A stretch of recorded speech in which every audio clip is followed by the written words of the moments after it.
dela. Pelos cálculos do governo do Espírito Santo, a arrecadação cairia de 600 milhões de reais por ano para 200 milhões de reais. No Rio, a queda seria bem maior, de 4 bilhões e 900 milhões de reais por ano para 100 milhões de reais. O governador do Rio de Janeiro, Sérgio Cabral, caiu no choro. É uma irresponsabilidade. O desabafo foi durante uma aula para universitários no Rio. Ele lamentou a redistribuição de royalties do petróleo para estados e municípios, aprovada pela Câmara. Acho que o Brasil merece. Na assinatura do contrato entre o Comitê Olímpico Internacional e o Rio, foi a vez do presidente do Comitê Olímpico Brasileiro falar da importância dos Jogos. Do lado dele, o presidente Lula chorava copiosamente. Pelé, o governador Sérgio Cabral e o prefeito Eduardo Paes. Foi a vez de Tóquio. Restavam Rio e Madrid. Votar no Sérgio Cabral é quase uma obrigação moral, ética, política. É um compromisso de honra para quem quer garantir um futuro melhor para os nossos filhos, para os nossos netos, para aqueles que a gente ama. Porque esse homem já provou que é um homem de bem, que é um homem que gosta do Rio e que é um homem que tem competência para fazer as coisas que outros não tiveram. Por isso, meu companheiro Sérgio, se eu não tivesse que votar em São Paulo, eu iria transferir o meu título para votar em você, para governador no Rio de Janeiro. Agora a nossa reportagem especial. O ex-governador do Rio de Janeiro teve pelo menos 2 décadas de vida bastante boa. Riqueza e luxo que não eram compatíveis com o salário de político que ele ganhava. Sérgio Cabral, a esposa Adriana Anselmo e um time de aliados sofrem agora com as duras consequências da corrupção. A vergonha, o isolamento e a cadeia.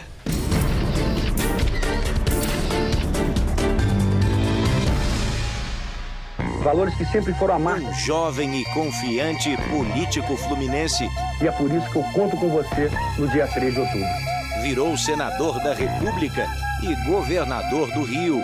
Eu quero dizer ao povo do Rio de Janeiro, muito obrigado! Muito obrigado! Alguém que nunca soube o que era perder. Porque nós vivemos um momento hoje no Rio de ganha-ganha. O mundo torce pelo Brasil e torce pelo Rio. Mas que acaba de jogar mais de 30 anos de carreira no lixo, com uma vida de luxo, bancada pelo crime. No Brasil, tentava passar a imagem da moralidade.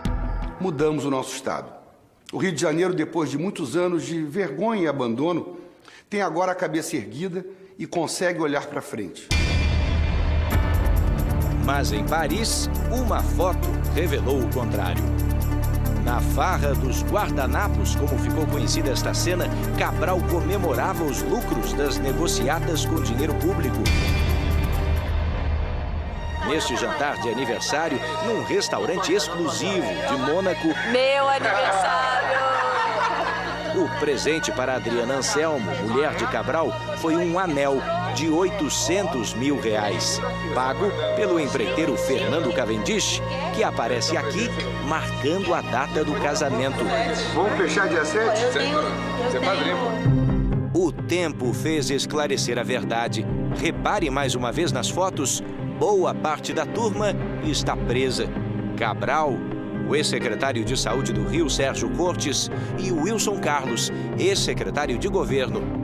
Fernando Cavendish, dono da construtora Delta, também está preso, mas em casa. A rotina mudou alguma coisa? Não? Depois que ele foi preso, cara, só vi ele acho que 2 vezes na rua, que provavelmente saindo com advogado para alguma audiência. Cavendish virou o vizinho corrupto e agora causa revolta entre funcionários e moradores do prédio, do qual não pode mais sair, num bairro nobre do Rio. Eu tenho 55 anos de idade, 38 anos trabalhando, sofrendo, ralando a vida toda para ter o pão nosso de cada dia, honestamente. O mesmo sentimento é compartilhado pela maioria dos cariocas. Ninguém aguenta mais. Todo mundo desempregado, muita gente passando necessidade. Dá para entender. Sérgio Cabral, o político que virou réu mais de uma dezena de vezes, comandou, segundo o Ministério Público, quase 300 casos diferentes de lavagem de dinheiro.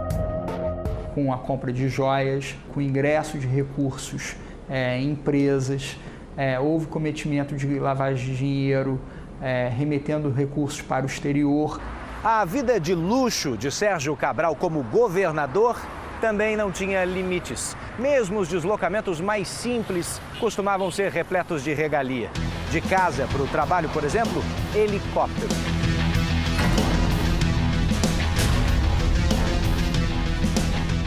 Em 8 anos no cargo, foram mais de 1000 viagens assim, com o mesmíssimo trajeto. Da casa dele, no bairro do Leblon, para o Palácio Guanabara, aqui nas Laranjeiras. Um trajeto relativamente curto, de menos de 8 quilômetros, que a aeronave não demorava nem 3 minutos para realizar. O novo endereço de Cabral é bem menos glamuroso, mas não fica longe. A cadeia pública de Benfica está a 10 quilômetros do Palácio Guanabara. No entanto, dessa vez aqui, helicóptero, sol da polícia. Lá dentro, o ex-governador divide a cela com outras 5 pessoas. Hoje é dia de visitas, mas quase ninguém vem ver Cabral, a não ser o advogado dele. O ex-governador está magro, depressivo e vive à base de remédios para dormir, segundo apurou o Jornal da Record.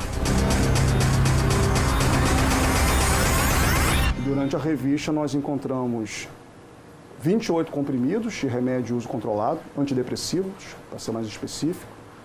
E então eu indaguei aos 6 detentos de quem eram aquelas drogas de uso controlado. Ele prontamente se identificou como o dono dessas drogas e eu então indaguei se ele possuía prescrição médica para tanto, 28 comprimidos, até porque é uma quantidade em excesso. A liberação para tantos remédios vem da enfermaria da cadeia. E quem é o responsável por ela? O médico Sérgio Cortes, ex-secretário de Saúde, conseguiu autorização judicial para trabalhar na prisão. Segundo o promotor, o acesso de Sérgio Cabral aos remédios é um perigo. A pessoa está triste, tomou o primeiro comprimido, em 2 minutos não veio o efeito, resolve tomar um segundo, um terceiro, um quarto, um 28º comprimido. E esse 28º pode ser justamente a dose fatal. Quem já teve à disposição os mais caros e espaçosos lugares do mundo, hoje vive assim. Numa cela de 15 metros quadrados, com 3 beliches e um banheiro pequeno. A ala devia ser apenas para presos que completaram a faculdade, mas um dos colegas de cela de Cabral não se encaixa nas regras. É um ex-policial acusado por vários crimes e que agora é tido como novo segurança do ex-governador. Eu tenho, então, um ex-governador que tem uma boa afinidade com um ex-PM, assassino e traficante. E por essa afinidade, a direção resolveu colocar os dois na mesma cela. E os dois se dão muito bem desde Bangu 8, desde a data em que o ex-governador ingressou no sistema penitenciário. O homem que teve a missão de prender o ex-governador não se esquece. Na minha carreira policial, em 13 anos de polícia, eu nunca me deparei com tantos bens em joias, né? A própria falta de zelo, né, com dinheiro público.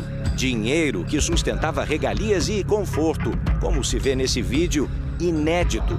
Esse é o apartamento onde Cabral vivia com a esposa, Adriana Anselmo.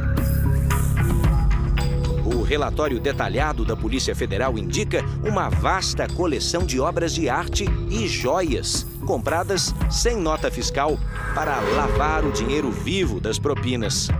A Adriana, que agora não pode nem sair de casa por decisão da Justiça, vive isolada. A doutora Adriana, ela já está recebendo alguém? Ninguém? A federal não pode receber ninguém. Mas ninguém mesmo? Ninguém. Não pode parar. O senhor não pode nem interfonar, né? Não tem nem interfone. Está cortado. Os outros apartamentos têm interfone menos o dela? O dela não tem nada. Ela cortou? Não. A federal cortou tudo. Um verdadeiro choque para quem vivia até pouco tempo livre e intocável, para ostentar as mais extravagantes preferências. Ela tinha preferência por diamantes grandes ou diamantes diferentes e pedras. pedras valiosas. Da terceirização da merenda às obras faraônicas e, ao que tudo indica, superfaturadas. As áreas de atuação criminosa de Cabral eram para lá de diversificadas. É como se para eles governar o Estado fosse apenas uma oportunidade de negócio para ganhar dinheiro.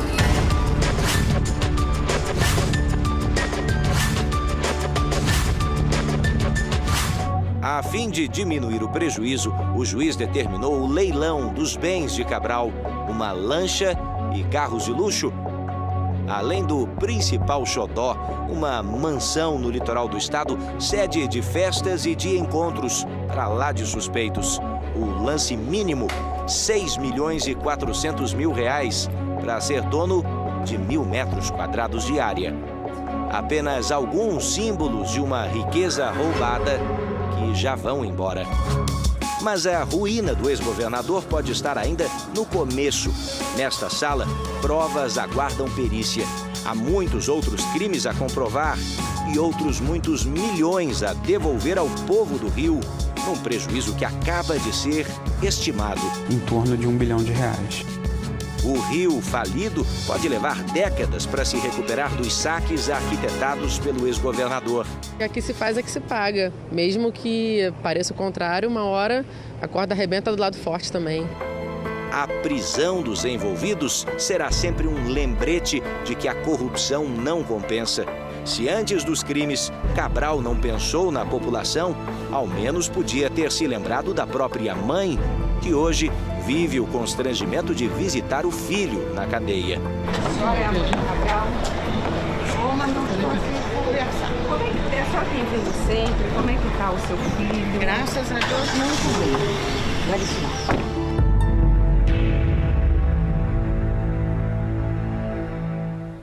A Secretaria de Estado de Administração Penitenciária do Rio informou que o ex-policial militar que está na cela de Sérgio Cabral encontra-se na unidade citada devido a uma determinação da Vara de Execuções Penais, mas não explicou por que o antigo PM acabou se instalando justamente na cela do ex-governador.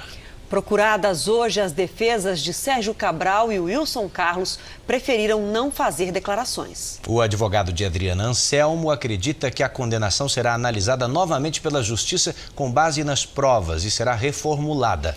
A defesa do empresário Fernando Cavendish disse que já tem se manifestado nos autos do processo. Os advogados de Sérgio Cortes não atenderam aos contatos do Jornal da Record.